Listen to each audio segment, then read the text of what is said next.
The afternoon sun in Ibadan burned fiercely that day, turning the zinc roof silver and hot enough to fry palm oil. Birds hid under mango leaves, and the streets were quiet except for the hum of motorbikes rushing past. Inside the Adeoye family compound, however, there was no peace.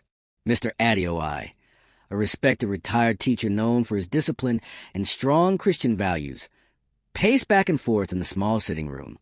His shirt was half-buttoned, sweat beading on his forehead. On the table lay a crumpled brown envelope. Inside it, a letter from his daughter's school, confirming what the neighbors had been whispering for weeks. "Pregnant!" he shouted, slamming his hand against the table. "My own daughter? Under my roof?" The walls seemed to echo his anger. His wife, Mama Adeoye, stood by the doorway, holding her wrapper tightly. Her eyes were red from tears. "Please, calm down, my husband," she pleaded softly. "She said she made a mistake. We can still—" "Mistake?" he interrupted. "She has brought shame upon me, upon this house." At that moment, the door opened slowly and his daughter stepped in. She was young, barely 20, but her eyes looked older from crying all night. She held her stomach gently, as if protecting something fragile inside.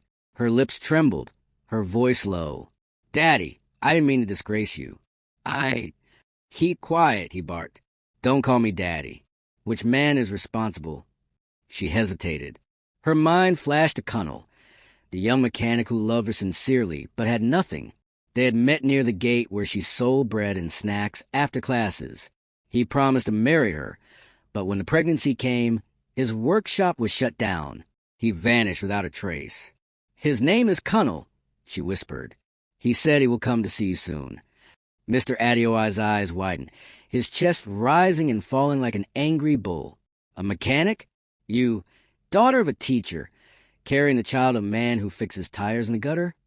He grabbed the brown cane hanging by the wall and pointed it at her. "You have no place in this house again. Pack your things and leave." The young woman fell to her knees. "Daddy, please. I have nowhere to go. I don't even know where he is. Please forgive me. I'm your only daughter." Mama Adeoye ran to her husband's side, begging. "Please, my husband, the child is innocent. Let her stay. We can still make it right." But his pride had already sealed his ears. To him, forgiveness meant weakness. The neighbors were already gossiping, and he couldn't bear the shame. "No daughter of mine will bring a bastard into this house," he shouted again. The house that turned silent. For hours, the family house that used to echo with laughter became cold and heavy. The young woman, let's call her the daughter for now, sat quietly in her room. Her clothes were few, folded neatly in a small bag. Outside, thunder rolled. The evening clouds gathered darkly over the red-roofed buildings of Ibadan. She looked at her wall, where her school certificate still hung, and tears blurred her sight. Those papers were supposed to make her father proud one day, but now they looked like strangers staring back at her failure. Mama Adeoye entered the room slowly, carrying a bowl of rice. "My child, eat something before you go. The road is long." The daughter shook her head. "Mama, where will I go? Cunnel's number is not connecting. I can't go to my friend's house. They will laugh at me." Mama Adeoye sighed deeply, her eyes filled with fear and helplessness. "I will talk to your father again," she said softly. "Maybe his heart will soften before night."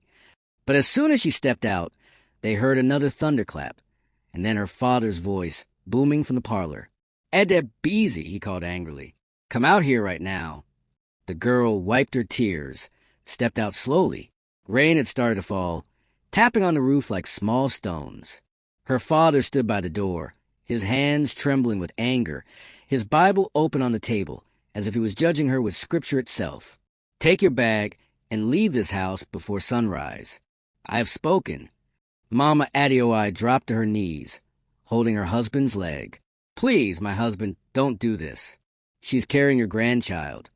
But he pushed her hand away. "If she stays here tonight, I swear by heaven, I will curse her with my own mouth." That word, curse, made the room go silent. The daughter looked at her mother, then at her father. She picked up her small bag. "If this is what you want, Daddy, I'll go. She walked to the door. Rain poured heavily now. It drenched her as soon as she stepped out. She turned one last time, hoping he would call her back. But Mr. Adeoye turned away, refusing to even look. The night of tears. The rain grew heavier as she walked down the muddy street, her slippers sinking into the puddles. Lightning flashed, showing her face streaked with tears and rainwater. Cars passed but didn't stop. She clutched her belly with both hands as a small pain began to tighten inside her. She found shelter under a small shed near an old kiosk, shivering. Her phone battery was dead. She whispered prayer, her voice shaking. God, please don't let me die like this. Please keep my baby safe. Far away, in the comfort of his room, Mr. Adeoye sat by the window watching the rain, pretending not to think. But the truth was, every drop reminded him of her tears. He tried to pray, but the words didn't come. Something inside him twisted, but pride is louder than guilt. She chose her path, he muttered. She must face it. Back at the shed, the young woman curled up, clutching her belly. The pain was stronger now. She could feel her child moving. Her eyes fluttered shut as thunder roared again. That night, she didn't know she was going into labor. If you were this father, what would you have done differently that night? Would you forgive your daughter? Or turn your back like he did? Drop your answer in the comments. As the rain poured endlessly over Ibadan, lightning flashed once more across the dark sky. A car slowed down near the shed where she lay.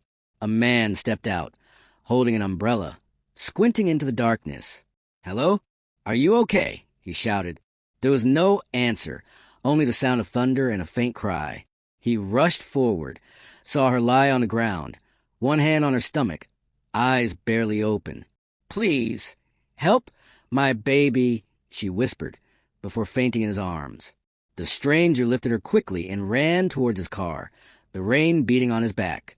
He didn't know it yet, but saving this woman tonight would change his entire destiny too. The rain refused to stop that night.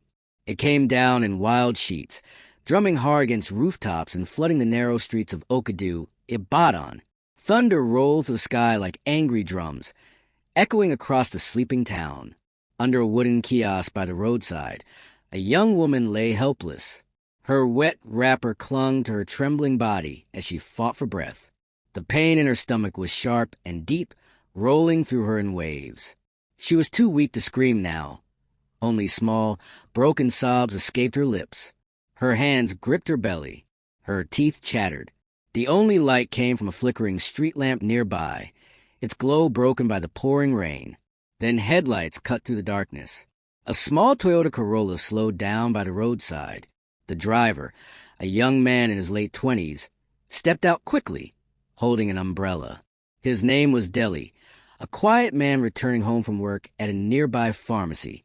He looked around, squinting through the downpour. He thought he heard someone crying. "Hello? Who's there?" He walked closer to the kiosk and froze. There, lying in the mud, was a young woman, barely conscious, her face pale and drenched, her clothes soaked through. "My God!" he gasped. "Madam, can you hear me?" She opened her eyes slightly. "Please help my baby." Then her head fell back, and her body went still. Deli didn't think twice. He dropped his umbrella, lifted her into his arms, and rushed to his car. Water splashed as he ran. His clothes were soaked, but his heart was beating faster than the rain itself. Inside the car, he wrapped her with his jacket and turned the heater on full blast. He could see she was pregnant, and the way she groaned meant labor had begun. "Hold on, please. Just hold on. You'll be fine," he whispered, though he wasn't sure she could hear. He pressed the accelerator and sped to the flooded road toward Adelio Hospital, praying she would survive the night. The hospital night. By the time Deli reached the hospital, it was almost midnight. The rain had softened into a drizzle. Nurses rushed to the car when he honked repeatedly.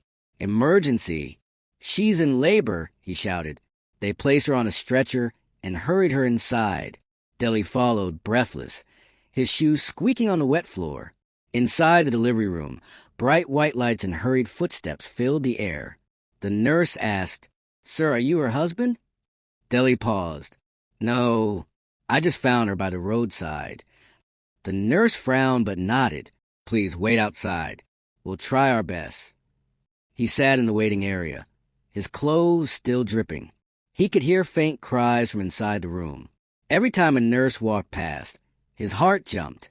He had never met her before, but something about her face, the pain, the helplessness, touched something deep in him. After nearly 2 hours, a nurse came out smiling tiredly. She's alive, and she just gave birth to a baby girl. Deli exhaled in relief, whispering, "Thank you, Jesus." The nurse added softly, "But she lost a lot of blood. She'll need rest and care. You said you found her on the street?" Deli nodded. "We'll need someone responsible to stay with her for the night." The nurse said, "She's too weak to be alone." Without thinking, Deli replied, "I'll stay. A new life begins." The sound of a baby's cry filled the small room. The young mother opened her eyes slowly. The light was dim now. A nurse stood beside her, rocking a tiny baby wrapped in white cloth. "You did well," the nurse said gently. "Your baby is safe." Tears filled her eyes. Her voice came out hoarse. Can I hold her?" The nurse placed the baby in her arms. The little girl's skin was soft, her tiny fingers curling around her mother's thumb. The woman smiled weakly, tears mixing with sweat on her face. "You'll live, my child," she whispered. "I'll name you Grace, because only God's grace kept us alive tonight." At the door, Deli watched quietly, not wanting to disturb. Something in his chest tightened. He felt protective, almost connected to them both. When the doctor came out later, he said, "You saved her life, young man. Another 30 minutes in that rain, and she might not have survived." Deli only nodded, his eyes on the sleeping woman and her child. The morning after. By morning, the rain had stopped. A soft mist covered the hills of Ibadan. The city slowly came alive with the sound of roosters, okadas, and sellers calling out from the roadside. The young woman woke up weak, but conscious. She saw Deli sitting by the window with a cup of tea. "Good morning," he said gently. "How do you feel?" She blinked, confused. You brought me here?" "Yes," he nodded. "I found you by the roadside last night." She looked down at her baby, sleeping peacefully beside her. Her eyes filled again with tears. "Thank you. I don't even know your name." "I'm Deli," he said with a small smile. "And you?" She hesitated. "Adebizi." He nodded. "Adebizi's a beautiful name." Silence fell for a while, broken only by the distant sound of the nurse's footsteps. Adebizi turned to him. "I don't know how to repay you." "Don't worry about that," he said. "Just focus on getting well." But even as he spoke, her eyes grew heavy with sadness again. Memories that hurt. When she closed her eyes, images from the night before came rushing back. Her father's angry face, her mother's tears, the word curse. Her chest tightened. She couldn't stop the tears anymore. "He threw me out," she whispered, her voice shaking. "My own father." Deli listened quietly, letting her speak. "He said I brought shame to him because I got pregnant. He didn't even care that I had nowhere to go." "Where's the father of the child?" he asked carefully. "Gone," she said simply. "He promised to stand by me, but when I told him I was pregnant, he disappeared." Deli looked at her and saw a pain that went beyond the rain and the cold. It was the kind of pain that lived deep in the heart, the pain of rejection. "You'll be fine," he said softly. "You just gave birth to a blessing, not a mistake." She looked at him, surprised at the kindness in his tone. No one had said those words to her before. A stranger's kindness. Deli visited every day after that. He brought food, diapers, and help with the hospital bills. When Adebizi was strong enough to leave, she had nowhere to go. "You can stay in my late mother's house for a while," Deli offered one morning. "It's empty now, at least until you find your feet." At first, she refused. "I don't want to be a burden." "You're not," he said firmly.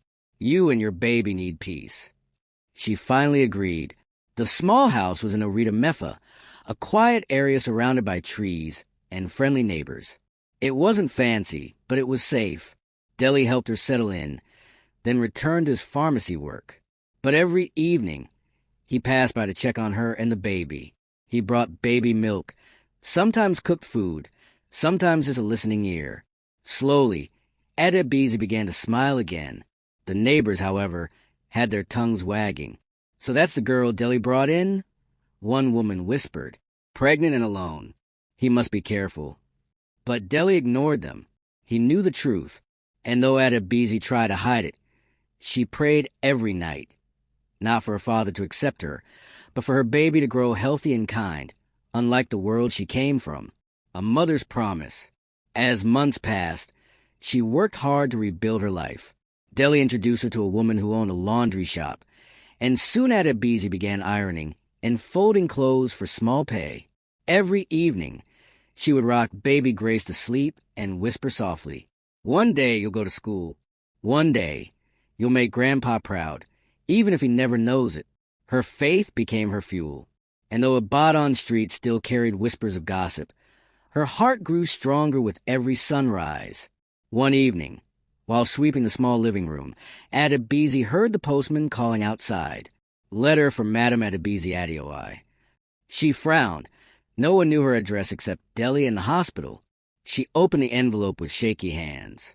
Inside was a hospital letter. Her eyes widened as she read. "We found your emergency contact on file, Mr. Adeoye Samuel. The patient listed as your father has been admitted in critical condition." Her broom fell from her hand. Her heart pounded fast. Her father? After all these years? She sat on the floor, clutching the paper, torn between pain and love. "God, what should I do?" she whispered, tears rolling down her cheeks again.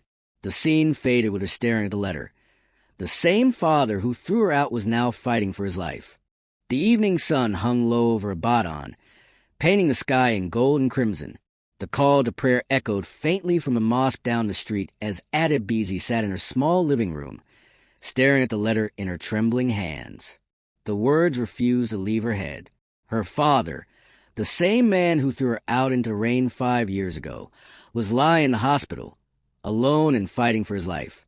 She pressed the paper against her chest and closed her eyes. Her heart was heavy with confusion. Should she go? Should she forgive him? The memories of that night still burned deep like open wounds. The shouting, the rain, the pain of being called a disgrace. Yet somewhere inside her, the small girl who once adored her father was still there, crying for him. Deli entered the room quietly. He had come to bring milk and fruits, as usual. But the moment he saw her face, he stopped. "Adebisi, what's wrong?" he asked softly. She handed him the letter, without saying a word. He read it slowly, his eyes darkening with concern. "Your father?" he asked. She nodded, unable to speak. Deli sighed, placing the letter on the table. "What do you even do?" he asked. She looked up, her eyes wet. "I don't know. I swore I would never see him again. He cursed me, Deli. He said I brought shame to his name. But now, I can't just sit here knowing he's dying." Deli sat beside her. "Sometimes, life gives us chances to heal old wounds," he said gently. "If you still carry love in your heart, maybe this is your chance to let it out. Not for him, but for yourself." She stared at him, trying to understand. Deli smiled faintly. "Forgiveness isn't saying he was right. It's just choosing peace over pain." That night, after putting little Grace to sleep, Adebisi sat by the window, watching the moon through the curtains. Grace was now 5 years old, playful and bright, with the same curious eyes Adebisi once had as a child. She was the reason her mother kept going. Every struggle, every tear, every long day washing clothes at a laundry shop, it was all for her. She looked at her daughter's peaceful face and whispered, "If I die today, I want you to grow up knowing love, not bitterness. Maybe it's time I forgive him." The next morning, she woke up early, tied her scarf, and prepared Grace for school.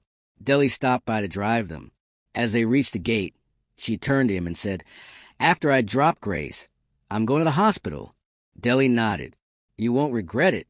The hospital was quiet when she arrived. The smell of antiseptic filled the air. A nurse at the counter looked up when Adebisi handed over the letter. "Yes, he's still here," the nurse said softly. "Ward 5B. Adebisi's heart thudded as she walked through the long white corridor. Each step felt like a journey through her past.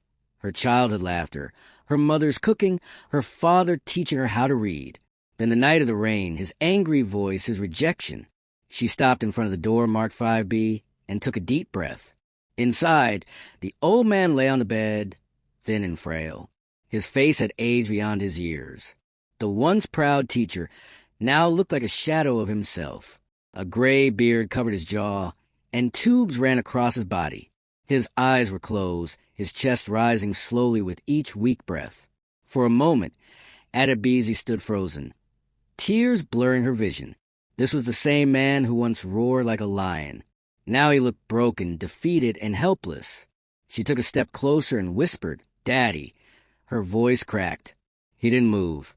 She came nearer and touched his hand. It was cold. "It's me, Adebisi," she said again, tears rolling freely. Slowly, his eyes fluttered open. He turned his head, and when he saw her, his breath caught in his throat. For a moment, he thought he was dreaming. "Adebisi," he whispered weakly. "Is it really you?" She nodded, choking back sobs. His eyes filled with tears. "I thought I would never see you again." She knelt beside the bed, holding his hand. "You almost didn't," she said, her voice trembling. "Why didn't you call me, Daddy? Why did you throw me away?" The man broke down. He turned his face away, ashamed. "I was a fool," he muttered. "My pride destroyed me. I lost your mother. I lost you. I lost everything." She wept silently, resting her forehead on his hand. "I carried that night with me for years," she said. "Every time Grace asked me about her grandpa, I told her you were far away. I never stopped praying for you." His hand trembled. "Grace," he asked weakly. "That's her name?" She nodded. "She's 5 now, beautiful and strong." A faint smile crossed his lips. Like her mother. The nurse entered briefly to check his drip, then left them alone. The old man looked at his daughter again. "Can you forgive me, Beezy?" She didn't answer immediately. She stared at the floor, then back at him. "I already did, Daddy. The night I almost died giving birth to Grace. I forgave you. I just didn't know if I could ever see you again." Tears ran down his face. "God gave me another chance," he said slowly. "I've been praying for forgiveness every day. I didn't deserve your kindness, but I thank him that you came." She wiped his tears and said softly, "Rest now. I'll take care of you." Days turned into weeks. Adebisi stayed by his side, bringing him food and sometimes reading to him. The nurses were surprised at how fast he began to recover. His strength slowly returned, and so did his smile. The hospital staff often whispered, "That must be a very good daughter." Most people would walk away. Deli visited a few times, too, bringing fruits and medicine. Mr. Adeoye always thanked him warmly. One day, when Adebisi stepped out to get water, the old man said to Deli, "Thank you for watching over my daughter when I failed her." Deli smiled shyly. "She's strong. She did most of the work herself." The old man chuckled weakly. "Still, you were God's answer to her tears." When Adebisi returned, she found them talking and smiled. For the first time in years, she felt peace in her heart. She no longer saw her father as a monster from her nightmares, but as a broken man learning to love again. She could see how much the sickness had humbled him. One evening, as the sunset painted the hospital walls orange, she said to her, "If I don't make it out of here, promise me one thing. Don't let Grace grow up angry. Teach her to love even when life hurts." She held his hand tightly. "You'll make it, Daddy. You'll see her soon." A week later, the doctor announced that he was stable enough to be discharged. Adebisi smiled in relief, thanking God silently. She helped him sit up, packed a small bag, and walked him out to the waiting taxi. The ride back home was slow, the air warm and full of quiet memories. When they arrived at her small house, Grace ran to the door, laughing and shouting, "Mummy, who is that?" Adebisi knelt and held her daughter's shoulders gently. "That's your grandpa," she whispered. Grace's eyes widened in surprise. Then she smiled and ran to hug the old man's leg. "Grandpa!" The old man froze. His eyes filled with tears as he placed his trembling hands on her head. "God bless you, my child. he said softly. "You look just like your mother." Adebisi watched, her heart full.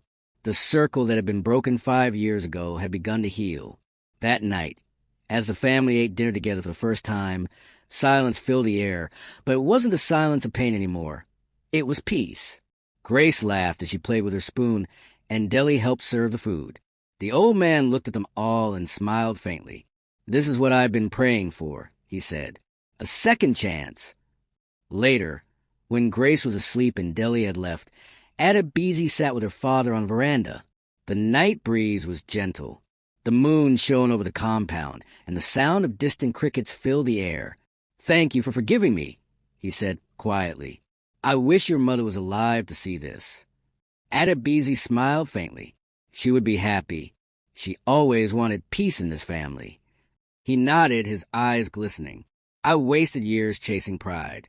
I thought reputation was more important than love. But now I know love is all that matters." Adebisi rested her head on his shoulder. "Then let's start again," she said. He patted her hand gently. "We will, my child, we will." But deep in his chest, a quiet fear still lived. He hadn't told her the truth about his illness, that it was worse than the doctor said. He didn't want her to worry. He wanted her to have peace, even if it meant hiding his pain.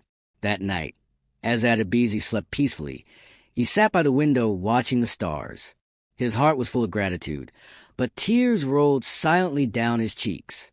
"God," he whispered, "thank you for giving me a daughter who loves me enough to come back. Even if my time is short, I can die in peace." The next morning, the rooster crowed loudly across the neighborhood. The smell of fried yam filled the kitchen. Adebisi was humming softly, while Grace ran around with her doll. Her father smiled at the sight, but when he stood up to stretch, a sharp pain shot through his chest. He held the table, gasping for air, his eyes wide with panic. The plate in his hand fell and shattered on the floor. Adebisi turned quickly, her heart racing. "Daddy!" she screamed. He tried to speak, but no words came. He fell to his knees, clutching his chest, struggling to breathe. Grace started crying. Adebisi rushed to his side, tears flooding her eyes. "Daddy, please stay with me. Daddy." She screamed for help as Deli ran in from outside, panic on his face. They lifted him together and rushed him into the car. "Hold on, sir. Please, hold on," Deli shouted as he sped toward the hospital. Adebisi held her father's hand, sobbing uncontrollably. "Don't leave me again, Daddy. Please, not now." The car tires screeched as they turned into the hospital gate. Nurses ran out, pulling the stretcher. The doctor met them at the door. "Heart attack. Move fast," he shouted. Adebisi's knees weakened as she watched them wheel her father away again. The same corridor where she had walked weeks ago. The sound of her heartbeat filled her ears. Her whole body trembled as she whispered, "God, please, don't take him now. Not when we just found each other again." The hospital corridor was filled with noise and fear. Nurses moved fast, pushing stretchers and calling for doctors. Adebisi stood frozen, her hands trembling as they wheeled her father into the emergency room. The doors closed behind him with a loud thud, shutting her out again, just like years ago when he had shut her out of his life. Her heart pounded painfully. Her knees grew weak, and Deli had to hold her steady. "Beezy, breathe," he whispered, but she could hardly hear him. Her thoughts were racing.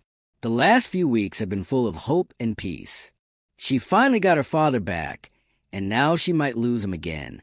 She sank into the hospital bench, covering her face with her palms. "God, please don't take him now," she whispered through tears. "Not when I just forgave him." Deli sat beside her, silent. He knew nothing he said would help right now. The walls of the hospital echoed with the sound of a crying child from another room.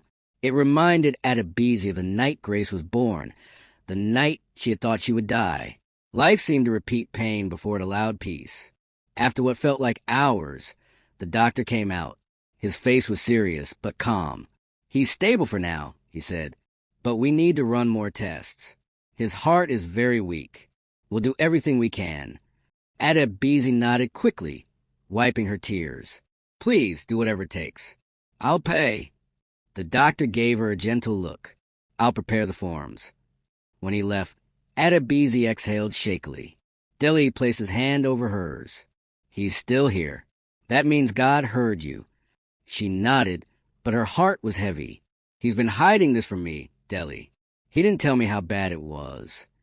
"Sometimes old people hide their pain because they don't want to worry the ones they love," Deli said softly. Adebisi sighed. "All those nights he said he was fine. I should have known." When she was allowed to see him later that evening, she found him lying quietly with oxygen tubes on his face. His eyes opened slowly when he heard her voice. "You're still here," he whispered weakly. "Of course," she said, sitting beside him. "Where else would I be?"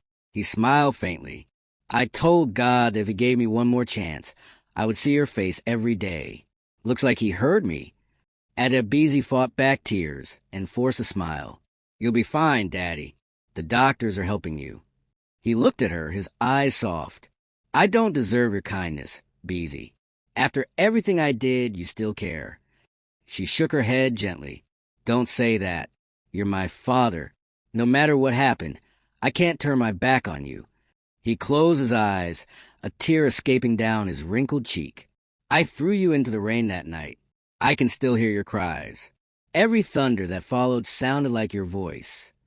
Adebisi's lips trembled. "Then why didn't you come for me?" He opened his eyes again, full of regret. "Because I was a coward. My pride was bigger than my heart. When your mother died, I thought God was punishing me for what I did to you. I lost everything. Beezy. My home became silent, and my food lost its taste." She sat quietly, listening to the pain in his words. She could see the guilt had eaten him for years. His once strong hands now shook like leaves in the wind. He turned to her again. "You know, when I first heard a little girl call my name in my dream, I woke up crying. I didn't know it was my granddaughter calling me from your heart." She smiled sadly. "Her name is Grace, and she's been waiting to meet you again." He smiled faintly. "Grace, that's a beautiful name. Truly, only Grace kept me alive to see this day." That night, after staying by his bedside until he slept, Adebisi went outside to the hospital compound. The sky was clear and full of stars. She sat on a wooden bench and took out her phone. She called Deli. He answered immediately. "How is he?" "He's resting," she said softly. "But the doctor said he needs surgery soon. It's expensive." "How much?" Deli asked. "Almost 1.5 million naira," she replied quietly. There was a pause. "We'll find a way," Deli said finally. "You're not alone." His words comforted her. For years she had faced every battle alone, but this time she had people who cared. The next morning, Adebisi visited her laundry shop early to explain to her boss she needed some days off. The woman nodded kindly. "Family comes first," she said. "Go and take care of him." Adebisi returned to the hospital and found Grace sitting on the old man's lap, feeding him pieces of bread. The sight made her heart melt. Her father looked tired but happy, and little Grace was laughing as if she had known him all her life. When Grace saw her mother, she shouted, "Mummy, Grandpa said he used to carry you when you were small like me." Adebisi laughed softly. "Yes, he did," she said. Her father looked at her with gentle eyes. "I told her stories about you," he said.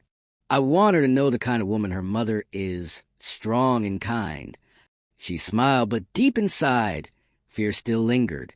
The doctor had said time was running out if the surgery wasn't done soon. Later that afternoon, the doctor called her into his office. "We've reviewed the test results," he said. "His heart is failing faster than expected. We need to operate within a week." Adebisi swallowed hard. "I don't have all the money yet, but I'll find it." "I understand," the doctor said. "But please hurry." As she stepped out of the office, her mind was spinning. How would she get that much money in 1 week? Her savings could barely cover a quarter of it. She sat on a bench, clutching her purse tightly. "God, you brought me this far," she whispered. "Don't let me lose him now." That evening, when Deli visited, she told him everything. He thought for a moment and said, "Let me talk to my cousin. He works with a charity organization. Maybe they can assist." The next day, Deli returned with good news. They agreed to cover half of the cost, he said, smiling. The rest we can raise together. Adebizi's eyes filled with tears. Deli, I don't know how to thank you. He smiled softly. Don't thank me. Thank God. Maybe this is how he's showing you. He hasn't forgotten. For the next few days, Adebizi sold some of her belongings, her small gold earrings, her sewing machine, even her spare clothes. Every night, she sat by her father's bed, reading him Bible verses and telling stories to keep his mind alive. One evening, while the sun set outside the window, her father looked at her quietly. Beezy, he said weakly, why are you doing all this? She turned to him. Because you're my father, and because forgiveness is the only way to break the curse of pain. He stared at her, amazed. You become wiser than me, he whispered. Maybe God used your suffering to teach you what pride never allowed me to learn. Adebizi smiled faintly. I learned from Mama, she said softly. She always told me love doesn't keep score. He smiled, tears glistening in his eyes. Your mother was an angel. They sat in silence for a while, listening to the faint hum of hospital machines. Grace had fallen asleep in the corner chair. The moment was peaceful, almost sacred. Suddenly, a sharp beeping sound filled the room. The monitor beside the bed began to flash red. Adebizi jumped to her feet. Doctor, nurse, she screamed. They rushed in immediately, checking his pulse and shouting instructions. Adebizi stood frozen by the wall, her heart pounding wildly. After several tense minutes, the doctor turned to her and said, He's okay. Just another mild attack. We'll keep him under observation tonight. She covered her mouth, tears streaming down her face. It felt like walking on the edge of life and death every day. Later that night, when the room was quiet again, she sat beside him holding his hand. You scared me, she whispered. He smiled faintly. I guess even death is afraid to face your stubborn love. She laughed through tears, and he squeezed her hand weakly. Promise me one thing, he said softly. When I'm gone, don't cry too much. Live, tell my story. And love that young man, he's a good soul. Adebizi's eyes widened slightly. Deli? He nodded slowly. Yes, I can see it in his eyes. He cares for you the way I should have. Don't push him away. She looked down, her heart beating faster. Daddy? He smiled faintly, closing his eyes. Just think about it. I know what I see. The next morning, Adebizi met the doctor again. The surgery date was set for the weekend. She felt both relief and fear. The night before the operation, she sat by his bed while Grace slept beside her. He looked at her with soft eyes and said, If tomorrow doesn't go as planned, just know that I died happy. Seeing you again healed me more than any medicine. Don't say that, she said quickly. You'll survive. You'll come home again. He smiled faintly. Then I'll hold on to that faith. Maybe God still has mercy left for an old fool. Adebizi didn't sleep that night. She held his hand until dawn, whispering prayers into quiet room. When morning came, they wheeled him into the operating theater. As the doors closed behind him, she felt a familiar ache in her chest. The same ache she felt the night he told her to leave. Only this time, it wasn't anger she carried. It was love, heavy and real. Hours passed like years. Every sound from the theater made her heart jump. She clutched her Bible tightly, whispering, Please, God, let him live. Finally, the door opened and the surgeon walked out, removing his mask. He looked tired but calm. The surgery was successful, he said. He's resting now. Adebizi gasped and covered her mouth, crying with joy. Thank you, Lord, she whispered. Deli, who had waited outside all along, hugged her. He made it, he said. She nodded, still crying. He made it. That evening, she sat beside her father's bed as he slept peacefully. The machines beeped steadily. She brushed his gray hair gently and smiled. You're safe now, Daddy, she whispered. We'll start again. I promise. The lamp in the room flickered softly. Outside, the city lights of Ibadan shimmered like distant stars. The long years of pain, shame, and separation were slowly being replaced with something new. Hope, For the first time in a long time, Adebisi felt peace settle deep inside her. Maybe the rain that once drove her away had finally washed the past clear. The morning after the surgery felt calm and quiet. The sky over Ibadan was soft and gray, the kind of morning that smelled of wet earth after a light rain. Adebisi had barely slept all night, sitting beside her father's bed, watching his chest rise and fall. Every small sound from the monitor made her heart race, but now there was peace in the room, the kind of peace that comes after a storm. Her father opened his eyes slowly, weak but alive. When their eyes met, she smiled and whispered, "You made it." He tried to speak, but his voice cracked. "Did I really survive?" She nodded, tears glistening in her eyes. "Yes, Daddy, you did. God gave us another chance." He smiled faintly, reaching out to touch her face with trembling fingers. "Thank you, my daughter. You've given me what I didn't deserve, mercy." She pressed his hand gently. "You gave me life, Daddy. Now I'm just returning it." Days passed, and his recovery became smoother than the doctors expected.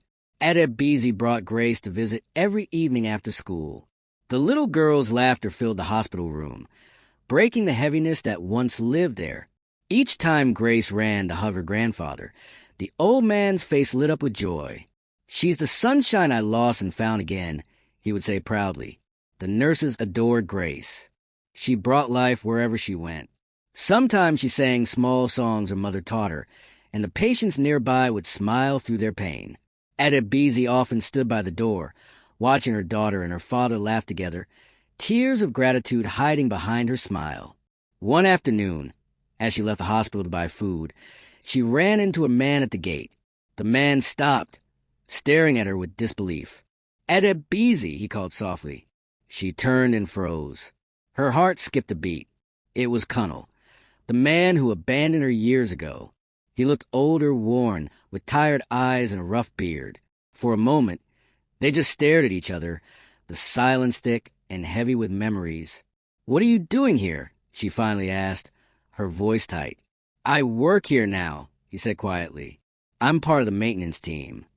He hesitated, his eyes full of guilt. "I've been meaning to find you for years. I heard you were in Ibadan, but I didn't know how to face you." Adebisi folded her arms, her chest tightening. "Now you found me. What do you want?" He looked down at the ground. "Forgiveness. I was stupid, Adebisi. When you told me you were pregnant, I panicked. I lost my job the same week. I didn't know how to take care of you, so I ran. Every day since then, I've lived with that shame." She stared at him coldly. "You left me to die, Cunnel. I nearly lost my life that night. Do you know what it feels like to bring a child into the world alone?" He swallowed hard, tears forming in his eyes. "I know I don't deserve it, but I'm sorry." Her voice trembled with controlled anger. "You think sorry will bring back the nights I cried myself to sleep? The days I starved so Grace could eat?" He looked up, shocked. "Grace." "Yes," she said firmly. "Your daughter. She's 5 now. She doesn't even know you exist." He gasped, his face crumbling. "Adebisi. Please, can I see her?" She shook her head. "No, not yet. She has a grandfather now who loves her, something you refuse to do." She turned to leave, but his voice stopped her. "I'm not asking for her love. I just want a chance to make things right." Adebisi paused for a long moment, her back still turned to him. Then she said quietly, "If you want to make things right, start by praying for the man who raised his voice against me and is now fighting for his life inside that hospital. That's my father, and the only man Grace needs right now." She walked away without looking back, her eyes filled with unshed tears. When she returned to her father's room, he was awake and smiling faintly. "Where have you been?" he asked. "I went to get food," she said softly. She didn't mention the encounter. Some wounds were better left untouched. Her father held her hand. "You look troubled." She smiled weakly. "Just tired, Daddy." He nodded slowly. "You've carried too much for too long, my daughter. I pray God will give you rest." That night, while Adebisi sat quietly by the bed, Grace crawled into her lap and whispered, "Mummy, when Grandpa gets better, will he live with us?" Adebisi smiled faintly. "Yes, my love. We'll all live together. Families should stay close. Good, the little girl said happily, because Grandpa said he wants to build me a big swing in the compound. Adebisi laughed softly and kissed her daughter's forehead. Then he must get strong fast. The following week, the doctor announced that her father could finally go home. Adebisi's heart leapt with joy. She helped him pack his few belongings, while Grace danced around the hospital room shouting, "We're going home! We're going home!" When they stepped out of the hospital gates, the sun was shining brightly over Ibadan. It felt like a brand new beginning. At home, Deli helped them settle in. The compound felt alive again. The old man spent his morning sitting on the veranda, reading his Bible and watching Grace play with her doll.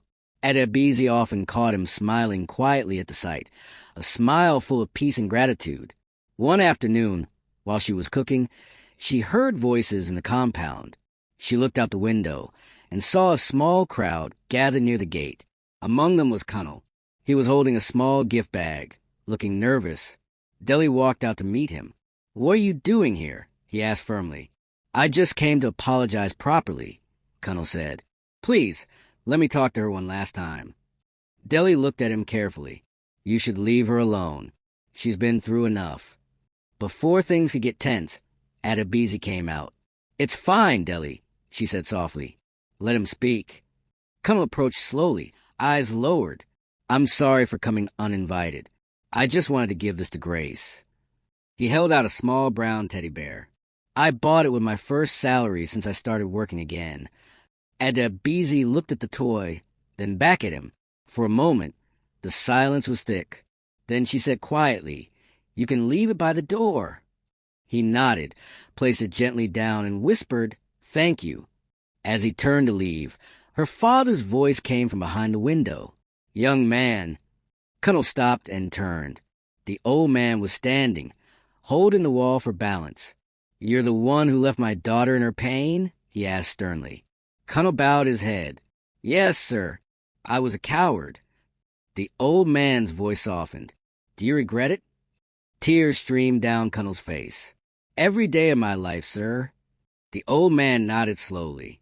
"Then don't run anymore. Change your life. Become a better man. That's all the forgiveness you'll get from me." Kunnel fell to his knees, crying, "Thank you, sir. Thank you." Adebisi turned away quickly, wiping her eyes. Even after all she had suffered, she felt a strange peace hearing those words from her father. That night, as they sat together for dinner, her father looked around the table. "This house is full again," he said softly. "Laughter, love, forgiveness. This is what life should be." Adebisi smiled faintly. "God restored what was lost." He nodded. "Yes, he did. But promise me something, my daughter." "What is it?" she asked. "Promise me that when your story is told, people will learn from it. Pride destroys, but forgiveness rebuilds." She nodded, her eyes filled with tears. "I promise, Daddy." He smiled. "Good, because your story will touch lives." The following morning, while Grace played outside, Adebisi stood by the window watching her father resting in his chair. The sunlight fell softly on his face, and for the first time in years, he looked truly peaceful. But deep inside, she knew the journey wasn't over yet. Life had taught her that peace often comes before another test. She didn't know it yet, but a new chapter was about to begin. One that would test the strength of her forgiveness and the depth of her faith. That afternoon, a loud knock came at the gate. Deli went to open it, and standing there was a man in a suit holding a large envelope. "I'm looking for Mrs. Adebisi Adeoye," he said formally. "That's me," she replied, stepping forward. He handed her the envelope and said, "This is from your late mother's old lawyer. It concerns your father's property. You need to come to the office tomorrow." Adebisi frowned, confused. "My mother's lawyer? What property?" The man bowed slightly. "You'll understand when you come. It's important." When he left, Adebisi looked down at the envelope in her hand. Her father opened his eyes slowly from the chair. "What is it, Beezy?" She hesitated. "I don't know, Daddy, but it's from Mama's lawyer." He frowned slightly. "Your mother left something behind?" "I think so," she whispered. The room fell silent. The wind outside whistled softly through the trees, as if carrying the ghosts of old secrets waiting to be revealed. Adebisi looked at the envelope again and said quietly, "Maybe Mama had her own surprise for us." Her father closed his eyes slowly, whispering a prayer under his breath. Whatever it is, may it bring peace, not pain. But deep down, both of them knew the past never sleeps for long. The morning air in Ibadan was fresh, and the sky was a calm blue after a long night of rain. Birds perched on the compound fence, singing softly as if announcing a new day. Inside the house, Adebisi sat at the dining table staring at the brown envelope the lawyer had delivered the day before. Her hands trembled slightly as she held it. Her father was sitting by the window, weak but awake, sipping pap from a cup. The sunlight rested gently on his gray hair. "Are you to open it?" he asked quietly. She looked at him. "I'm scared, Daddy. What if it's something bad?" He smiled faintly. "Then we'll face it together. Your mother never kept secrets without reason. Whatever she left behind, it's time we know." Adebisi nodded slowly and tore the envelope open. Inside was a single folded document. She unfolded it carefully, and her eyes widened as she began to read. It was her mother's will, dated years ago. Her mother had written it before she died, but had never told anyone about it. The letter was handwritten, her mother's familiar cursive, neat and soft. "My dearest daughter Adebisi," it began, "if you are reading this, it means I am no longer here. I know that life has not been kind to you, but I want you to remember that love always wins in the end. I left something behind for you and your father, land that I inherited from my parents in Oyo. It is small, but belongs to you both. Do not let anger divide you. Build something together, so that peace will remain in this family long after I'm gone." Tears rolled down Adebisi's cheeks as she read the last line aloud. Her father bowed his head and whispered, "Your mother was wiser than both of us. Even in death, she's still teaching me how to love." Adebisi wiped her tears. She never stopped believing in family. He nodded slowly. "That land in Oyo, I remember it. We used to visit when you were little. It's near the old stream where you learned to fetch water." She smiled faintly through her tears. "I remember. Mama used to say that place was blessed." He took a deep breath. Maybe this is her way of telling us to start again. That evening, Adebisi and her father traveled to Oyo with Grace and Deli. The road was long and quiet, lined with tall palm trees, swaying in the wind. As they reached the edge of the town, the memories came flooding back. Her childhood laughter, her mother's cooking, her father's once strong voice teaching her songs during long walks home. The land was still there, untouched and green. A few old trees stood at the corner, their branches waving gently as if welcoming them home. Adebisi stood still for a moment, feeling a strange peace wash over her. Her father stepped out of the car and looked around, tears filling his eyes. "I never thought I'd see this place again," he said softly. Grace ran ahead, chasing butterflies, her laughter echoing through the air. Adebisi turned to her father. "What should we do with it, Daddy?" He smiled faintly.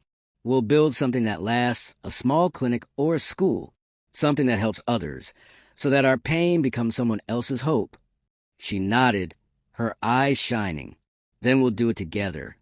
When they returned to Ibadan that night, Adebisi sat beside her father while he rested on the veranda. The stars were bright, and the night air carried the sound of distant laughter from the neighbors. Her father looked at her quietly and said, "You've forgiven me completely, haven't you?" She turned to him slowly. "Yes, Daddy. Holding on to anger only keeps the wound open. I forgave you not because you asked, but because peace is what Mama would have wanted." He smiled weakly, his eyes full of emotion. "You become the woman I prayed you'd be. I wasted years chasing pride, but you used pain to grow stronger. I'm proud of you." Her voice trembled. "Thank you, Daddy." Silence followed, warm and peaceful.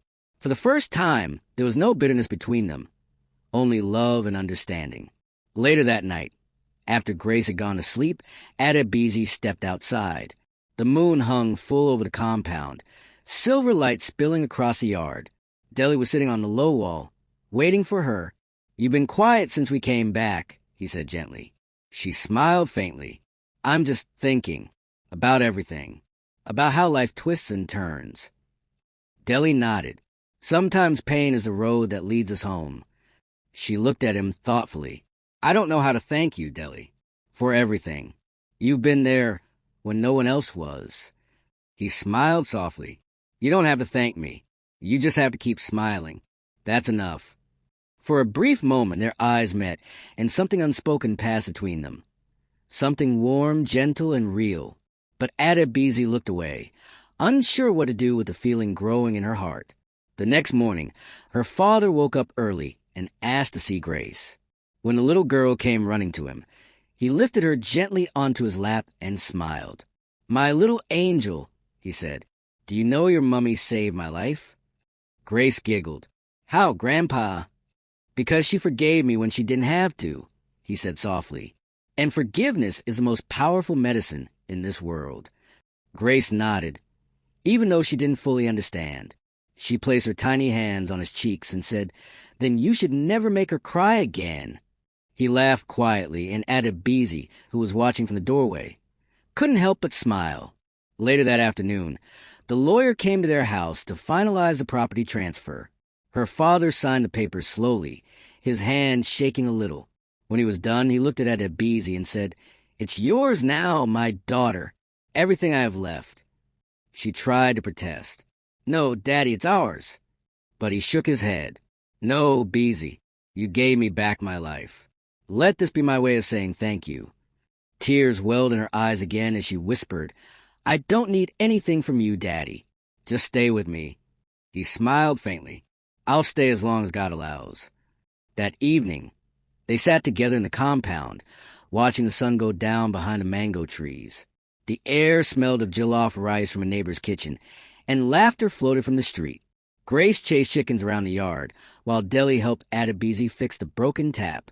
Her father leaned back in his chair, looking around as if seeing the world for the first time. This is peace, he said quietly. Not money, not pride, just family. Adebisi nodded, her heart full. As night fell, she tucked her father into bed and kissed his forehead. Good night, Daddy, she whispered. He opened his eyes and smiled faintly. Good night, my child. When she stepped out of the room, she didn't know that those would be the last words she would ever hear from him. In the middle of the night, the house was silent except for the sound of rain tapping gently on the roof. A soft wind blew through the window curtains. Her father's breathing slowed, then stopped quietly. There was no struggle, no sound, just peace. By morning, when Adebisi entered his room, the air felt still. She called out softly, Daddy, but he didn't answer. She touched his hand. It was cold. Her heart broke in silence. She sank to her knees beside the bed, tears flowing freely. Grace woke up and walked in sleepily, rubbing her eyes. Mummy, is Grandpa still sleeping? Adebisi couldn't speak. She just pulled her daughter close and whispered, He's resting now, my love. He's with Grandma. Deli came running when he heard her cry. He stood at the door, his heart heavy. He placed his hand on her shoulder and said softly, He left in peace. You gave him that. Through her tears, Adebisi nodded. He died happy. That's all that matters. Later that day, as the neighbors gathered to comfort her, she stood outside watching the clouds drift slowly across the sky. The pain was deep, but there was peace beneath it. Her heart felt lighter, knowing she had done everything she could. The story of her father's forgiveness spread to the neighborhood, and many came to her saying, Your love changed that man. When she looked at the small framed photo of him on the table, she smiled through her tears. You see, Daddy, she whispered, we built something after all, not with bricks, but with love. Grace ran into her arms, holding the teddy bear Cunnel had left behind. Mummy, Grandpa said we should build a school. Can we still do it? Adebisi smiled and kissed her forehead. Yes, my love, we will build it, and we'll name it after him. That night, as the rain poured softly over Ibadan, Adebisi stood by the window, looking up at the sky. Thank you, Mama. Thank you, Daddy, she whispered. Your lessons will live forever. The moon shone brightly through the clouds, and somewhere in her heart, She felt their blessings watching over her. Forgiveness had brought healing, and love had found its way home again. The early morning mist rolled gently over the quiet hills of Oyo. The air was cool, filled with the smell of damp earth and the distant sound of a rooster's crow. Adebisi stood on the land her late mother had left behind, her heart heavy yet calm. The grass brushed against her legs as she looked out at the wide field. It was peaceful, almost sacred, as if the land itself carried her parents' memory. Behind her, little Grace ran around, chasing butterflies, her laughter echoing through the still air. Deli stood beside Adebisi, his hands in his pockets, watching her quietly. "It's a good place," he said softly. "Peaceful, just like your father wanted." Adebisi nodded slowly. He said, "We should build something that would help others."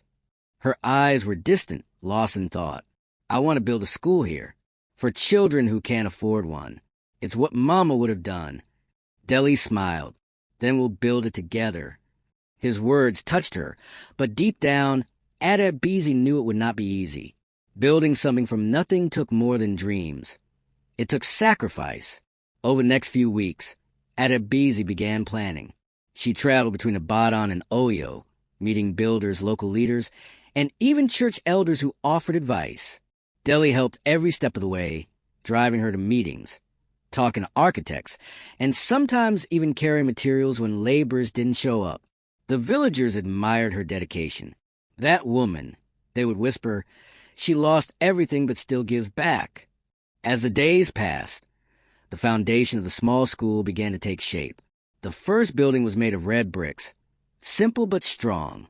Adebisi named it Grace Foundation Academy, after her daughter, and after the grace that had carried her through life's storms. One afternoon, as she watched the workers, her heart swelled with emotion. The sound of hammers and children's laughter mixed in the air. She could almost hear her father's voice saying, "Build something that lasts." But not everyone was happy about her progress. One evening, while she was locking up the small site office, a familiar voice called her name, "Adebisi." She turned and froze. It was Cunnel again. He looked tired, but his eyes were filled with guilt. "I heard about the school," he said quietly. "It's beautiful. You've done well." Adebisi's expression was calm but guarded. "Why are you here again, Cunnel?" He sighed, running a hand through his hair. "Because I can't stop thinking about what I lost. You, our daughter, the family we could have been." She looked away, her voice steady. "That family ended the night you left me in the rain." "I know," he said, his voice breaking, "and I've paid for it every day since. I'm not asking for forgiveness anymore. I just wanted to help with the school. If you'll let me." Adebisi stared at him for a long time. Part of her wanted to say no. Another part of her, the part that had learned to forgive, hesitated. "Do you really mean that?" she asked quietly. "Yes," he said quickly. "I have some savings. It's not much, but I want to contribute." She sighed deeply. "This isn't about money, Cunnel. It's about sincerity." He looked at her with shame and said, "Then let me show it through action." Deli arrived just then, holding a clipboard. The moment his eyes met Cunnel's, tension filled the air. "What's he doing here?" Deli asked sharply. Adebisi stepped between them. "He says he wants to help." Deli frowned. "After what he did to you?" "I know," she said softly. "But people can change. My father did. Maybe he can too." Deli's eyes softened, but his tone remained firm. "I just don't want you hurt again." She nodded. "I know, Deli, but I need to do this my way." From that day, Cunnel started working on the project as a volunteer. He carried blocks, mixed cement, and even helped the carpenters. The villagers were shocked to see him working under the hot sun beside Adebisi. As the weeks went on, the walls of the small school began to rise higher. Each brick felt like a piece of healing laid carefully on the wounds of past. One evening, as the sun dipped low, Adebisi sat on a wooden stool outside the unfinished building. The orange light painted the sky, and the air was filled with the sweet smell of roasted corn from a nearby stall. Grace was playing with a group of local children, her laughter ringing across the compound. Deli walked up and handed Adebisi a bottle of water. "You've worked enough for today," he said gently. She smiled tiredly. It feels good to see it coming alive. He looked around. Your father will be proud. You've turned pain into purpose. She looked up at him, her eyes warm. I couldn't have done it without you. He hesitated, then said softly, You could have? You just didn't have to. Their eyes met for a moment, full of quiet understanding. But before either could say another word, a loud sound came from the construction site. A small section of the wall had collapsed, and one of the workers screamed. Adebisi ran toward the site. Dust filled the air. A man was lying on the ground, covered in debris. When they pulled him out, her heart stopped. It was Cunnel. He was breathing, but barely. His arm was twisted, blood on his forehead.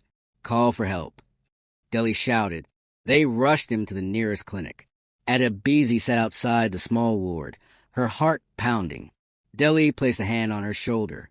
He'll be fine, he said quietly. They said it's not fatal. She covered her face, trembling. I didn't want him to get hurt, Deli. I just wanted peace. Deli sighed softly. Maybe peace always comes with price. Hours later, the doctor came out. He'll recover, he said. He needs rest and care for a few weeks. Adebisi nodded, relief washing over her. Thank you. She entered the ward and sat beside Cunnel's bed. His eyes opened slowly, weak but alert. I'm sorry, he whispered. For what? She asked. For causing trouble again, he said faintly. Even when I try to help, I end up being a burden. She shook her head gently. No, Cunnel. Maybe this was God's way of humbling us both. You've paid your debt in full. It's time to move on. He looked at her, his eyes wet. You really forgave me? She nodded slowly. Yes, because forgiveness isn't for you. It's for me. I can't build a school for children if I still carry hate in my heart. He smiled faintly, a tear rolling down his cheek. You become everything I prayed for but never deserved. When Adebisi left the clinic that night, the moon was high and full. She looked up at it and whispered, Mama, Daddy, I hope you're proud of me. Weeks later, the school was completed. The day of the opening ceremony was bright and joyful. The townspeople gathered in colorful attires, singing and dancing. Adebisi stood at the entrance, cutting the ribbon with Grace beside her. As she gave her speech, her voice trembled but strong. This school isn't just a building, she said. It's a story of pain, forgiveness, and love. My parents taught me that no matter what life takes from you, if your heart stays pure, God will return everything in double. The crowd clapped and cheered. Deli stood at the back, watching her proudly. Cunnel was there too, his arm still bandaged but his head bowed respectfully. After the ceremony, Adebisi walked to the back of the school compound, where a small tree had been planted in memory of her parents. She knelt before it, pressing her hand to the soil. We did it, Daddy. We did it, Mama, she whispered. Your legacy lives. Grace came running to her, holding a small flower. Mummy, this is for Grandpa and Grandma, she said sweetly. Adebisi smiled through her tears. They'll love it, my darling. Deli walked up and placed his hand on her shoulder. You kept your promise, he said quietly. She turned to him, her heart full. We all did. The sun began to set behind the hills, bathing the land in golden light. Children ran through the open courtyard of the new school, their laughter filling the air. The pain of the past no longer lingered. It had been replaced by something new, something lasting. Adebisi watched them, her eyes shining. This is what forgiveness builds, she said softly. This is what love can do. The sound of children's laughter filled the compound of Grace Foundation Academy that bright Saturday morning in Oyo. The red brick building stood proudly under the sun, its white-painted windows shining like new hope. Adebisi walked slowly through the courtyard, her footsteps soft on the dusty ground. The air smelled of chalk and blooming hibiscus. She watched the children chase one another, their uniforms still oversized and freshly ironed. Each smile reminded her why she had built this place. She paused by the small mango tree at the edge of the school. Under it sat a simple wooden bench with her father's name carved neatly on it. She touched the letters gently. You see, Daddy, she whispered. "They're learning because of you." A soft breeze passed through the leaves, as if the wind itself answered her. Deli came out of one of the classrooms, holding a stack of papers. "We already have 50 students enrolled," he said proudly. "That's a miracle in itself." Adebisi smiled. "And more will come. Word is spreading fast." He nodded, wiping sweat from his forehead. "You've turned pain into a blessing, Beezy. Every brick here carries your story." She looked up at him. "Our story," she corrected softly. Their eyes met for a moment before a teacher called out from the hall. "Madam Adebisi, we need you inside." She hurried in. The small hall had been decorated with balloons and flowers for the school's first community gathering. Parents, elders, and a few government officials sat on plastic chairs, while children sang a welcome song. The melody was sweet and pure. When the song ended, an elder stepped forward. "My people," he said in Yoruba, his voice strong and deep. "This woman turned sorrow into light. When others would have cursed the past, she built a future. May God continue to bless her in this land." The crowd clapped loudly. Adebisi stood with tears in her eyes. When it was her turn to speak, she stepped up slowly, holding the microphone with trembling hands. "I used to think my life was over," she began softly. "I thought shame had destroyed everything. But today I stand before you because love refused to die. My parents taught me that forgiveness is not weakness. It is freedom. This school is proof that grace can grow from pain." The audience nodded, moved by her words. Grace ran onto the stage and hugged her mother tightly, causing laughter to ripple through the crowd.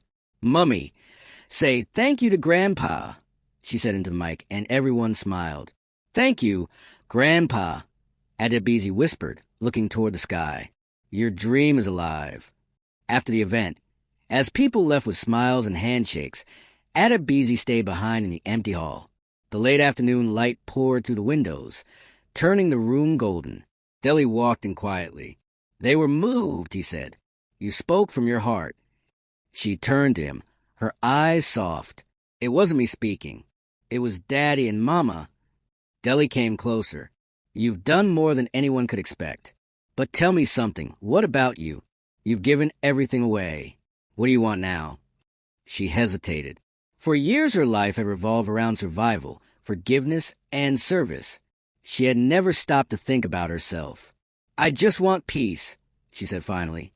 Deli smiled gently. "Peace has already found you, Beezy. You just have to let it stay." A light breeze passed through the open door, lifting the curtains. They stood there quietly, the silence full of meaning.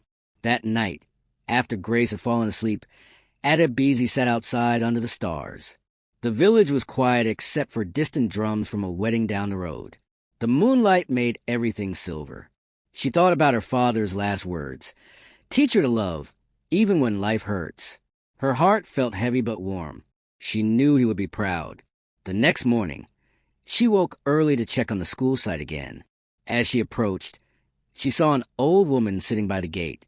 Her hair was wrapped in a faded scarf, and her hands clutched a walking stick. Adebisi hurried forward. "Mom, are you okay?" The woman looked up and smiled. "I've been waiting for you, my daughter. I came to see the woman who built this school." Adebisi helped her up. "Please come inside." The woman looked around the compound, her eyes shining. "I knew your mother," she said suddenly, "long ago when we were girls. She once told me she prayed her daughter would build something on this land that would bless others. You've done just that." Adebisi froze. "You knew my mother?" The old woman nodded slowly. "She was kind. She helped everyone in the village. When she was dying, she said, 'Tell my daughter, when she is grown, to forgive her father, because he will one day need her more than he knows.'" Tears filled Adebisi's eyes. She held the woman's hands tightly. "Thank you for coming. You've given me the last piece of my mother I never had." The woman smiled faintly. "Your mother's spirit is in this land. As long as you keep doing good, she will never leave you." When the woman left, Adebisi stood in the middle of the compound, the morning sun on her face, and whispered, "Mama, I hear you." Weeks turned into months, and the school grew rapidly. Volunteers came from neighboring towns, and donations started flowing in. They added more classrooms, and soon children from far villages came daily to learn. The community began to call her Mama Grace, a name that carried both respect and affection. But success came with new burdens. One afternoon, a government inspector arrived unannounced. "Your school needs official registration," he said sternly. "Without it, we may have to shut it down." Adebizi's heart sank. "But we've helped so many children. Why would you close us?" "It's procedure," he replied. "You need proper documents, a license, and an approved curriculum." She thanked him and promised to fix it, but the process was costly and complicated. Days later, she sat in the office, paper scattered on the desk, frustration rising in her chest. Deli entered quietly, carrying food. "You haven't eaten all day," he said gently. "I can't think about food now," she sighed. "They want money for forms, signatures, approvals. It's too much." He set the tray down and placed a hand on her shoulder. "Don't worry. We'll figure it out. Remember what your father always said. If God starts something, he'll finish it." She looked up at him, her eyes tired but trusting. "You really believe that?" "I do," he said, "because I've seen him finish what he started in you." The next week, an unexpected letter arrived. It was from the same charity that once helped fund her father's surgery years ago. They had heard about the school through local news. "We are impressed by your work," the letter read. "We would like to sponsor your registration and future expansion." Adebizi read the letter aloud, her voice shaking. Deli grinned widely. "You see? The miracle never ends." That Sunday, the village gathered again for Thanksgiving service inside the school hall. Adebizi stood before the people, her daughter by her side, and said, "When God heals your heart, he doesn't stop there. He uses your pain to heal others too." After the service, Deli walked her outside. The sun was warm, and the sound of drums carried softly on the wind. "So what now, Mama Grace?" he asked playfully. She laughed lightly. "Now we build a library, a playground, maybe even a small health center. The dream doesn't end." He smiled. "You always think big." She turned to him, her expression tender, because small dreams can't carry big blessings. They stood quietly, watching the children play. Grace ran up to them, holding 2 flowers. She gave one to her mother and one to Deli. "Mummy said flowers mean thank you," she said proudly. Deli knelt beside her. "Then I'll keep this one forever." As the sun dipped low, painting the sky orange, Adebizi felt a peace she had never known. The school bell rang in the distance, the sound echoing across the land like a song of triumph. She closed her eyes, whispering softly, "Thank you, Daddy. Thank you, Mama. The miracle is complete." The sun rose softly over Oyo, casting long golden rays across the land where Grace Foundation Academy now stood proudly. The school's blue and white signboard gleamed in the light, and children's laughter floated to the crisp morning air. It had been almost a year since the school opened, and its reputation had spread beyond the town. Parents brought their children from neighboring villages, and even local officials often visited to praise its impact. Adebizi stood at the edge of the compound, holding a file in one hand and watching the children line up for assembly. Grace, now 6 years old, stood in the front row, her small uniform neatly tucked in, her eyes bright with joy. The sight filled Adebizi's heart with a peace she had never known. It was a peace born not from wealth, but from purpose. Deli approached quietly, his shirt sleeves rolled up, holding 2 bottles of water. "You built something beautiful," he said softly, handing her one. "Your father would be smiling from heaven right now." She smiled faintly. "I hope so, Deli. I can almost feel him around here sometimes, especially in the mornings when the children sing." Deli nodded. "His spirit lives in every wall here." Just then, a car stopped by the school gate. A tall man in a well-tailored suit stepped out, surrounded by 2 aides. The head teacher hurried forward. "That's the local education board chairman," she whispered excitedly. Adebizi was surprised. She wiped her hands quickly and walked over to welcome him. "Good morning, sir." The man smiled warmly. "Good morning, Madam Adebizi. I've heard so much about this school. Your story has inspired many of us in the state office. I came to see it myself." She bowed her head slightly. "You're most welcome, sir. Please come in." They walked around the compound. The chairman watched the students read aloud, play in the yard, and help clean their classrooms. "This is impressive," he said. "We've seen many private schools, but few carry the kind of heart this one does. Your story of forgiveness has reached far, even to the governor's office." Adebizi's eyes widened. "The governor?" "Yes," he said with a smile. "And he wants to support you. You'll soon receive official recognition and some grants to expand." Tears welled up in her eyes. "God is faithful," she whispered. When the chairman left, the teachers and children clapped and danced around her. "Mama Grace," they shouted joyfully. "We're proud of you." Deli laughed and joined the children. He turned to her and said, "See, even heaven celebrates you today." That evening, as the compound quieted, Adebizi sat on the veranda of her small house beside the school. She watched the sunset, her heart full. Deli came over with 2 cups of tea. "For the boss lady," he teased. She chuckled softly. "You'll never stop calling me that." He smiled. "Not when you've earned it. But tell me, now that the school is growing, what's next for you?" She sipped her tea thoughtfully. "Maybe start a scholarship program for orphans. There are so many children out there who remind me of myself, lost but full of potential." Deli nodded approvingly. "That's a beautiful idea." A gentle silence settled between them. The evening breeze carried the distant sound of drums from a nearby wedding. Grace's laughter echoed faintly from inside the house. Life had become simple again, full of love, faith, and quiet purpose. Days turned into weeks, and the school continued to flourish. But one morning, as Adebizi was reviewing class records, she received an unexpected visitor, Cunnel. He looked healthier now, his clothes cleaner and his expression humble. He removed his cap as he entered the office. "Good morning, Adebizi," he said softly. She looked up slowly. "Cunnel, what brings you here?" "I came to thank you," he said. "You gave me a chance to change my life. I've been working at a local workshop here in Oyo. I wanted to give something small to the school." He handed her a brown envelope. Inside was a modest donation. "It's not much, but it's from my heart," he said quietly. She looked at him, moved. "You didn't have to." "I wanted to," he said. "And I wanted to see Grace just once." Adebizi hesitated. Part of her heart wanted to protect Grace from confusion. Another part knew forgiveness couldn't be halfway. She stood up slowly. "Wait here." She walked to the classroom and called Grace out. "Someone wants to meet you," she said gently. Grace followed her, curious. When she saw Cunnel, she tilted her head. "Who is he, Mummy?" Adebizi knelt beside her.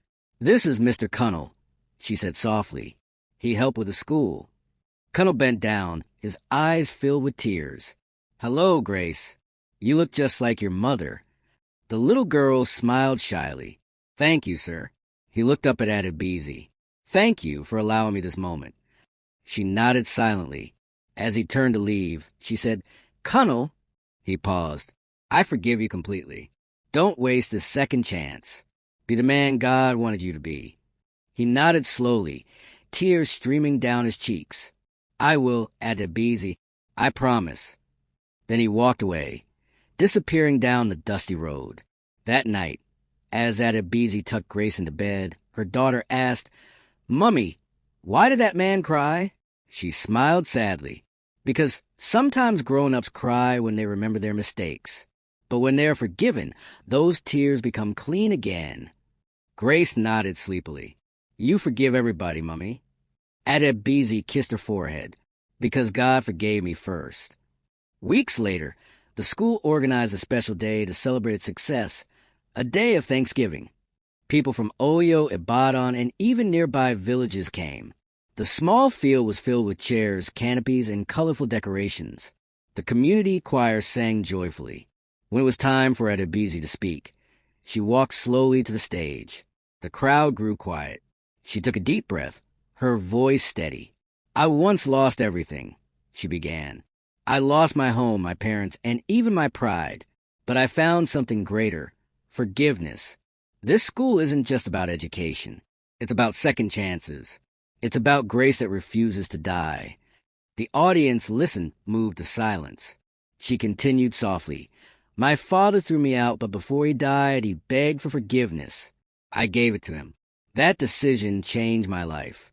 Today, I stand before you not as a victim of my past, but as a living proof that forgiveness can rebuild what hate destroys. As she spoke, a few people in the audience wiped tears from their eyes. Deli stood at the back, his hands folded, watching her with admiration. When she finished, the entire crowd rose and clapped. Some shouted, God bless you, Mama Grace. Others simply stood in awe. Adebisi bowed her head humbly, tears shining in her eyes. She looked up at the sky and whispered, We did it, Daddy. We really did it. After the ceremony, Deli approached her quietly. You become an inspiration to everyone here, Adebisi, even to me. She smiled warmly. You've been my strength all along, Deli. He hesitated, then said softly, Then let me keep being that, if you'll let me. She looked into his eyes, and for the first time, she didn't look away. Maybe it's time I stopped walking alone, she said gently. He smiled, relief and affection blending on his face. Then we walked together from now on.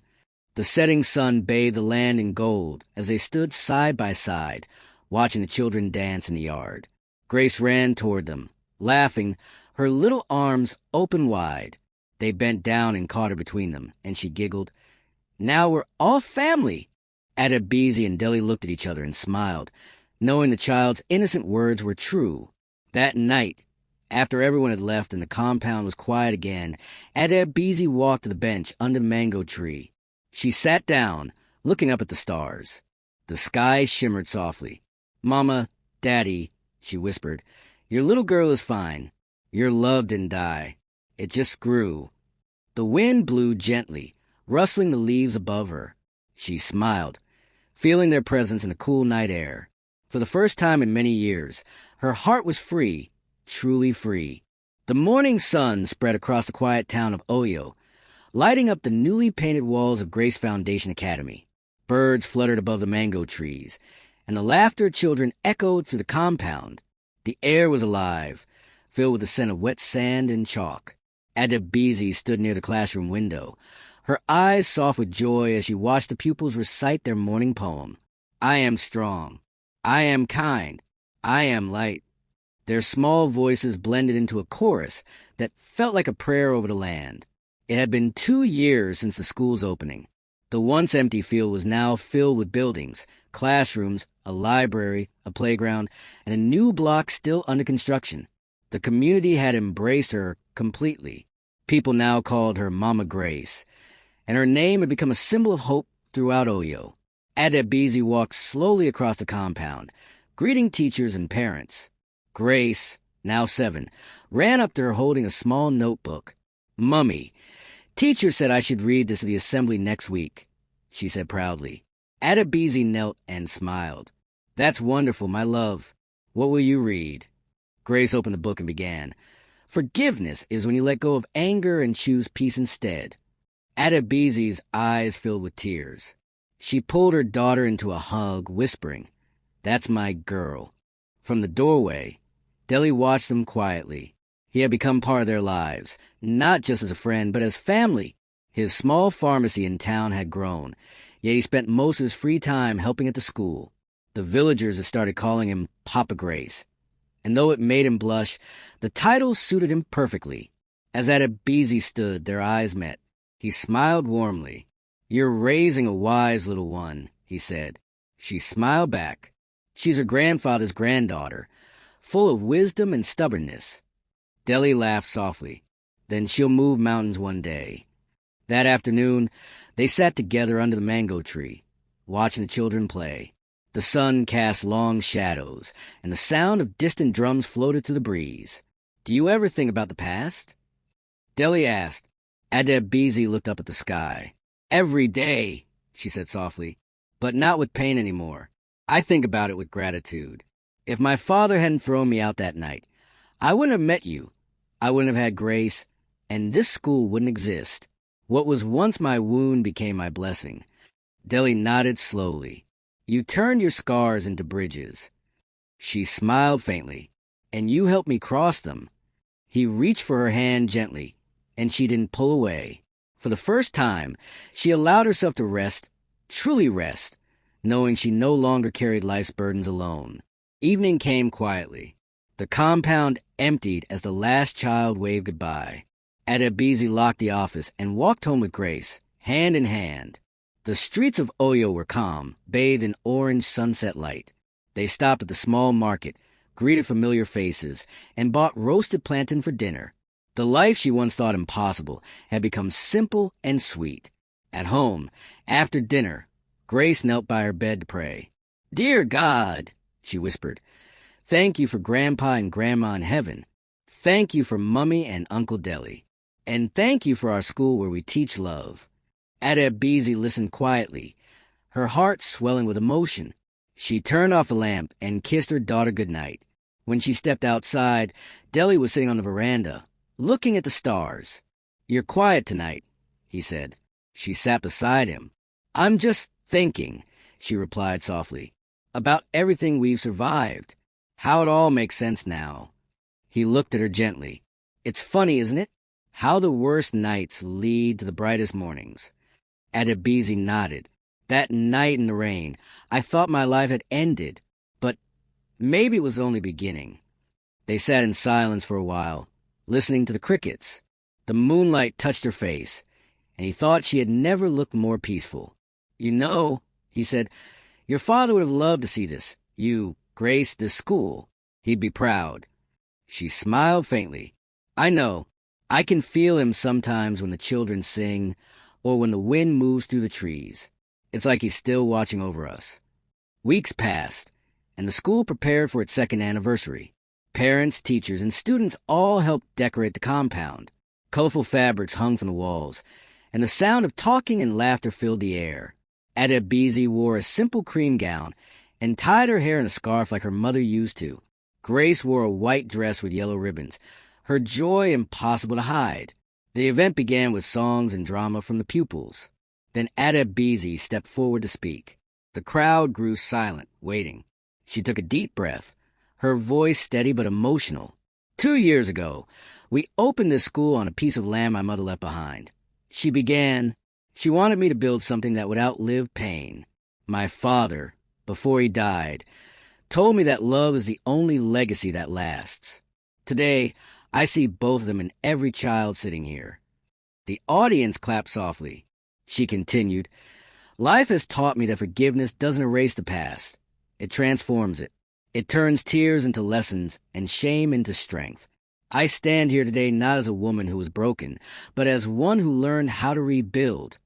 As she spoke, her voice grew stronger, filled with conviction. "I want everyone here to remember, no matter how far you fall, Grace can still find you. If my story teaches you anything, let it teach you this. Pain can push you into your purpose." The crowd stood and applauded loudly. Tears rolled down her cheeks as Grace ran up to hug her. "Mummy, everyone's clapping for you," she whispered. Adebisi smiled, hugging her tightly. "No, my love, they're clapping for what God has done." Later that evening, after the guests had gone and the compound was quiet again, Adebisi walked alone to the small garden behind the school. The night was calm, the stars bright above her. She stood in front of the small stone engraved with her parents' names. A single candle burned beside it. "Daddy, Mama," she whispered, "we did it. The shame you feared is gone. The pain that once broke us built this home. And your granddaughter, she's the best part of us all." The wind rustled the leaves gently, as if answering her. She closed her eyes, letting the cool night air wash over her face. A deep sense of fulfillment settled in her heart. Deli walked up quietly behind her. "I thought I'd find you here," he said softly. She turned to him and smiled. "I was just saying thank you to them." He nodded. "You deserve your own thanks, too. You've changed so many lives." Adebisi shook her head. "It wasn't me. It was Grace all along." Deli looked at her for a moment, then said, "There's one thing I've been meaning to ask you." She raised her brow. "What is it?" He smiled gently. "You've built this school, healed this community, Forgiving your past, maybe it's time you let someone love you again. She stared at him for a moment, her heart pounding softly. The night was still, only the sound of crickets between them. "Dilly," she whispered, "you've been here from the start. You saw me at my lowest. You lifted me when I had no strength left. You already love me just by staying." He took a step closer, his eyes never leaving hers. "Then let me keep staying, Adebisi, as long as you'll have me." Tears glistened in her eyes. "I'd like that," she said softly. He smiled, reached out, and took her hand. Together, they walked back toward the house, their silhouettes fading into the moonlit path. From a classroom nearby, a soft voice could be heard. Grace recited her lines for assembly tomorrow. "Forgiveness is when you let go of anger and choose peace instead." Adebisi stopped for a moment, listening to her daughter's voice echo through the quiet night. Her heart overflowed. Life had come full circle, from rejection to redemption, from shame to grace, from pain to purpose. As they reached the door, she looked up at the sky one last time and whispered, "Thank you, God. The story you wrote for me was worth every tear." The wind blew gently across the compound, carrying her words into the night, as the candle by her parents' stone flickered softly, still burning, just like the light in her heart. If this story touched your heart, tell me, what lesson did you take from Adebisi's journey? Would you choose forgiveness even when it hurts? Share your thoughts in the comments. And don't forget to subscribe, like, and share, because here on Stories by Wealth, every story carries a lesson that can change a life.